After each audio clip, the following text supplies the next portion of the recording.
রোজা, ফরজ রোজা তো অবশ্যই রাখবেন, এরপরে সুন্নাহ নফল এই রোজাগুলো মাঝে মাঝে রাখার চেষ্টা করবেন, রাখবেন, কারণ রোজা সুপারিশ করবে। রাসূল হাদিসের মধ্যে বললেন, ইয়াকুলু সিয়াম রাব্বি মানাতুহু তাআম ওয়া শাহওয়াত ফাশফি'নি ফি।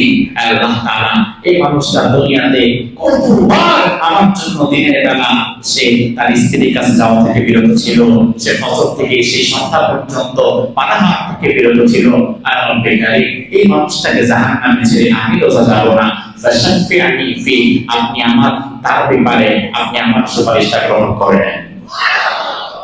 এই আট শ্রেণীর বস্তু, দুটি বস্তু আর 6 শ্রেণীর মানুষ আল্লাহর দরবারে সুপারিশ করতে পারবে। ভালো করে বুঝবেন, আপনি যে মুফতিয়ার দিচ্ছেন আপনার পীর আপনাকে সুপারিশ করে জান্নাতে নিয়ে যাবে, আপনার পীর যে জান্নাতি হবে সেই চিন্তা তাহলে দিলনি।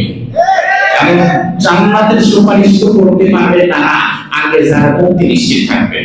এখন তুমি নিজেই অপরাধী, আমার নিজেই মামলার শেষ নাই, আমি যারা আরেকজনের মামলার ব্যাপারে ওকালতি করি, তাই তো হাকিম আমাকে দুইটা দিলে ফাঁসি চলে যাবে।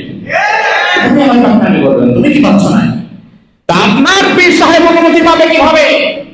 আগে তো তারে বাঁচতে হবে, এরপর ধরেন সে যখন বাঁচত তার স্ত্রী সন্তান নাই, কথা কয় না, তার পরিবার পরিজন নাই, আপনি দেন তারে মাসে 5,000, তারে মাসে 50,000 দেয়, পড়ে যাচ্ছে না নাই, তাহলে আপনি বললে তো খবরই থাকবে না, আপনার তো খবরই নাই।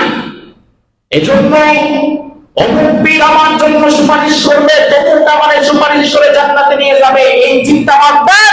নিজের আমলকে সুন্দর করেন, নেককার আলেম ওলামা পীর মাশায়েখদের সাথে সুন্দর সম্পর্ক রাখেন, আল্লাহর দরবারে দোয়া করেন, আল্লাহ তুমি মেহেরবানি করে আমার প্রতি সন্তুষ্ট থেকো, কারণ আল্লাহ সন্তুষ্টি থাকলে কোনো না কোনো ভাবে আল্লাহ তাআলা বাঁচিয়ে দেবেন।